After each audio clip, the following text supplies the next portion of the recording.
Hi, வாங்க வாழ்க சந்தகை வளமுடன். சாப்பிடலாம். சந்தகை சாப்பிட்லாங்களா? என் ஃப்ரெண்ட்ஸ் கூட என்னை கேட்டிருந்தாங்க சந்தகை எப்படி சமைக்கிறது அப்படின்னு சொல்லிட்டு. இது கோயம்புத்தூர் சைடில் ரொம்ப ஃபேமஸ்ஸு.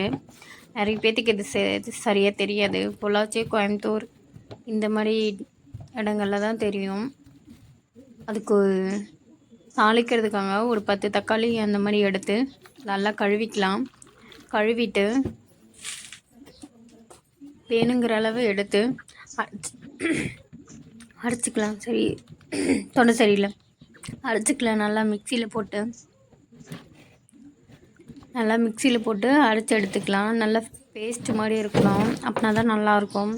பேஸ்ட் எடுத்துக்கலாம். இப்போது தென் தேவையான பொருளெல்லாம் அரிஞ்சிக்கலாம்.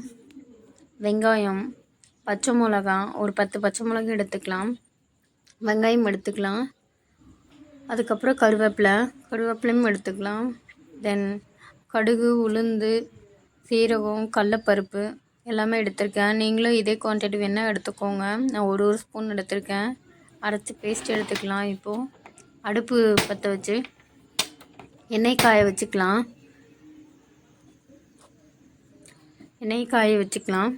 எண்ணெய் காஞ்சதும் மொபைலில் எடுக்கிறேனுங்களா கையில், அதனால தான் அப்படி தெரியுது. எண்ணெய் காஞ்சிடுச்சான்னு பார்க்க 2 கடுகு போட்டுக்கலாம். கடுகு நல்லா பொரியட்டும். கடுகு நல்லா பொரிஞ்சதும் நம்ம எடுத்து வச்ச உளுந்து, கடுகு, கடலப்பருப்பு எல்லாத்தையுமே நல்லா போட்டுக்கலாம். நல்லா போட்டுக்கிட்டு வதங்கட்டும். அது நல்லா வெடித்தாதான் நல்லா இதுவாகிருக்குன்னா வதங்கியிருக்குன்னு அர்த்தம். சீரகம் எல்லாம் போட்டு நல்லா வதங்கட்டும். கோல்டன் கலரில் வரணும். கடலப்பருப்பு, உளுந்தும் நல்லா கோல்டன் கலரில் வந்ததும் நம்ம எடுத்து வச்சுருக்கேன் பச்சை மிளகாயை போட்டுக்கலாம்.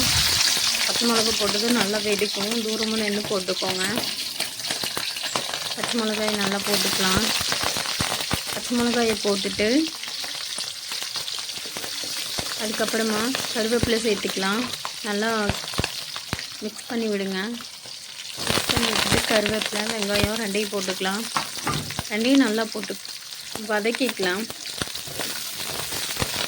நாங்கள் இதெல்லாம் எங்கள் ஊர் சைடில் எப்படி சொல்லுவோம் அப்படின்னா சேமியா அந்த மாதிரி தான் சொல்லுவோம். ஆனால் நான் இங்கே உடுமலைக்கு மேரேஜ் பண்ணிவிட்டு வந்த பிறகு தான் சந்தகை அப்படி இருக்கிறதே எனக்கு தெரியும். அதுக்கு முன்னாடி வரைக்கும் சந்தகைனா என்னன்னே தெரியாது. இப்போவும் என் ஃப்ரெண்ட்ஸ் எல்லாம் அப்படி தான் கேட்டாங்க, சந்தகைனா என்ன அப்படின்னு கேட்டாங்க. ஏன்னா எங்களுக்குமே தெரியாது. நாங்கள் திருவண்ணாமலை சைடு, அதனால் சந்தகைனா என்னன்னே தெரியாது. இங்கே வந்து தான் நான் எல்லாமே மாமியார் வீட்டில் எங்கள் வீட்டுக்காரர் தான் நல்லா சமையல் செஞ்சு பழக்கி விட்டார் என்ன. அதுக்கப்புறமா தான் நான் சமையல் செய்யவே கற்றுக்கிட்டேன். இப்போ தேவையான அளவு உப்பு போட்டுக்கலாம். நல்லா உப்பு போட்டு மிக்ஸ் பண்ணிக்கலாம். நல்லா மிக்ஸ் பண்ணிவிட்டு அந்த வெங்காயம் வந்து நல்லா ஃப்ளேவர் வந்து நல்லா வரணும். நம்ம ஜீரகம், கடலப்பருப்பெல்லாம் போட்டுக்கோம் இல்லையா, அது தீஞ்சிடாமல் நல்லா வதக்கி விட்டுக்கிட்டே இருக்கலாம். நல்லா வதக்கினதும் ஒரு 2 மினிட்ஸ் கழித்து பார்க்கலாம். நல்லா வதங்கிடும். 2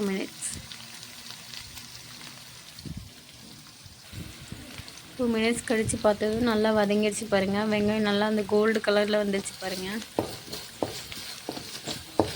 கோல்டு கலரில் வந்ததும்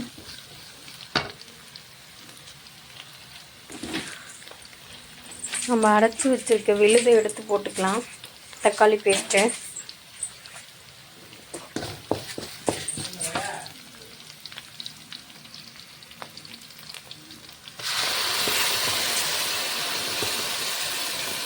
தக்காளி பேஸ்ட்டு போட்டு நல்லா வதக்கிக்கலாம்.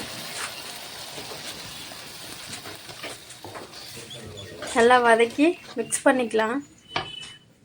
நம்ம எவ்வளோக்கு எவ்வளோ மிக்ஸ் பண்ணுறோமோ அவ்வளோக்கு எவ்வளோ நல்லாயிருக்கும். இப்போது ஒரு டீஸ்பூன், ஒரு அரை டீஸ்பூன் அளவுக்கு மஞ்சள்தூள் போட்டுக்கலாம்.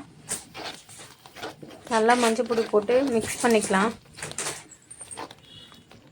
நல்லா மிக்ஸ் பண்ணி விடுங்க. இது நல்லா கொதிக்கணும். அந்த ஸ்மெல்லு போகிற அளவுக்கு கொதிக்கலாம். ஒரு 5 மினிட்ஸ் விட்டோம்னா கொதிச்சிடும். பாருங்கள், இப்படி நல்லா கொதித்து வந்துடுச்சு. இது கொதித்து வந்ததும் நம்ம சந்தகையை போட்டுக்கலாம். நான் இன்றைக்கி கடையில் தான் சந்தகை வாங்கியிருக்கேன். இது வீட்லேயே சம்டைம்ஸ் செய்வாங்க. எங்கள் மாமியாரெல்லாம் எப்பயுமே வீட்டில் தான் செய்வாங்க. நான் கடையில் வாங்கியிருக்கேன், எனக்கு டைம் இல்லை அப்படின்றதுனால. நீங்கள் வேணுன்னா கடையில் வாங்கி செஞ்சு பாருங்கள், நல்லாவே இருக்கும். கையில் நல்லா உடச்சி விட்டுக்கலாம். ஏன்னா சந்தகை வந்து கொஞ்சம் கெட்டியாக இருக்க மாதிரி தான் இருக்கும். நீங்கள் அந்த ஈரம் படப்பட தான் இது வந்து சந்தகை நல்லா உதிரியாக ஆகும். கையிலேயே உடச்சி விட்டுக்கோங்க, ஏன்னா ரவை மாதிரி ஆயிடுச்சுன்னா நல்லா இருக்குது. அதனால தான் எவ்வளோக்கு எவ்வளோ உடச்சி விட்றீங்களோ அவ்வளோக்கு அவ்வளோ இது நல்லாயிருக்கும். இப்போ பாருங்கள் கிளறியாச்சு. நான் கையிலே மொபைலில் எடுக்கிறதுனால எனக்கு காட்ட முடியல. நல்லா கிளறியாச்சு பாருங்கள். இப்போ கொஞ்சம் கொத்தமல்லி தூள் போட்டுக்கலாம். ஃப்ரிட்ஜிலேருந்து கொத்தமல்லி தலை எடுத்துக்கலாம். கொத்தமல்லி தலையை நல்லா கழுவிட்டு கட் பண்ணி போட்டுக்கலாம். நல்லா மிக்ஸ் பண்ணி விட்டுக்கலாம். இது வந்து ஒரு 4 பேர், 2 சந்தக பாக்கெட்டுங்கிறது ஒரு 4 பேர் சாப்பிட்ற குவான்டிட்டி. சந்தக டேஸ்ட்டாக இருக்கும். சாப்பிட்டு பாருங்கள், நீங்களும் செஞ்சு பாருங்கள். தேங்க்ஸ் ஃபார் வாட்சிங். கண்டிப்பாக சப்ஸ்கிரைப் பண்ணுங்கள். தேங்க்யூ.